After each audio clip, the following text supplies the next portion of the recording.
আলাইকুম। আজকে সপ্তম শ্রেণীর ইংলিশ বইয়ের chapter 4 the frogs and the ox এর 4.4 নিয়ে আলোচনা করব। তো আমরা দেখব এখন যে 4.4 এই অ্যাক্টিভিটিতে আমাদেরকে কি করতে হবে। তো এখানে বলা হয়েছে ask and answer the following questions in pairs. নিচের যে প্রশ্নগুলো রয়েছে সেই প্রশ্নগুলোর একে অপরকে জিজ্ঞাসা করো এবং উত্তর দাও।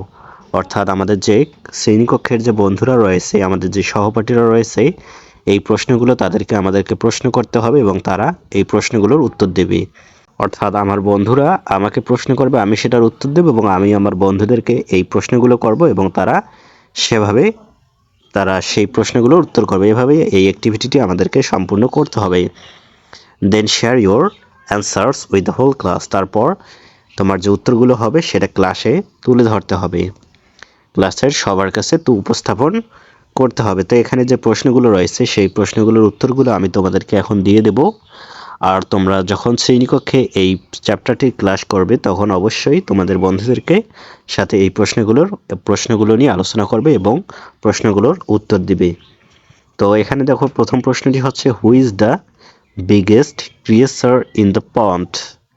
পুকুরটির সবচেয়ে বড় প্রাণী কে?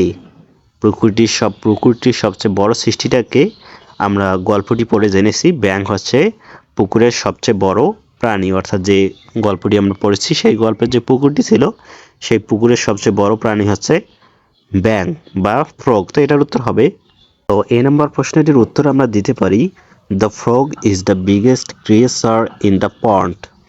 পুকুরটির সবচেয়ে বড় প্রাণী হলো ব্যাঙ। তো এটাই হচ্ছে এ নাম্বার অ্যান্সার। এখন আমরা বি নাম্বার প্রশ্নটি যদি দেখি তাহলে আমরা দেখব what did the frog do to be as big as the ox. ষাঁড়ের মতো বড় হওয়ার জন্য ব্যাঙটি কি করেছে? অর্থাৎ ষাঁড়ের মতো বড় হওয়ার জন্য ব্যাঙটি কোন কোন কাজগুলো করেছে? তো এটার উত্তর হবে the frog took a deep breath. ব্যাঙটি একটা লম্বা শ্বাস নিয়েছে and blew himself up to twice his usual size. তার যে নিজের সাইজটা রয়েছে সেটা সে দ্বিগুণ করেছে, অর্থাৎ তার অরিজিনাল সাইজের চেয়ে আরও দ্বিগুণ সে নিজেকে বড় করেছে, ফুলিয়েছে।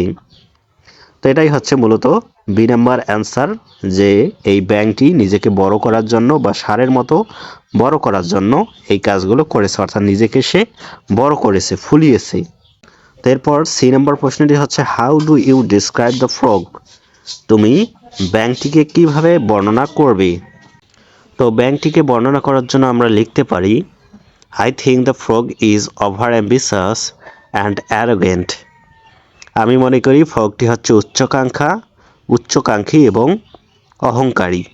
আমরা এটাই দেখেছি যে ফ্রগটি উচ্চাকাঙ্ক্ষী, অর্থাৎ সে যে অবস্থানে রয়েছে সে কিন্তু তার থেকেও বড় হতে চায়। অর্থাৎ সে এই পুকুরটির মধ্যে কিন্তু সবচেয়ে বড় প্রাণী ছিল, কিন্তু তার ইচ্ছে ছিল বা সে সিদ্ধান্ত নিয়েছিল সে এই পৃথিবীর সবচেয়ে বড় প্রাণী হবে এবং সে ছিল অহংকারী।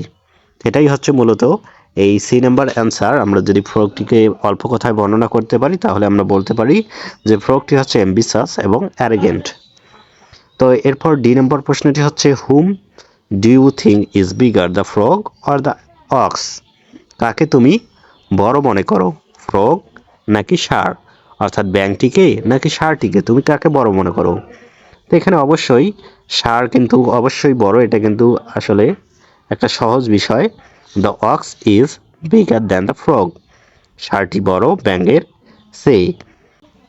তো এরপর ই নম্বর প্রশ্নটি হচ্ছে what have you learn from the story.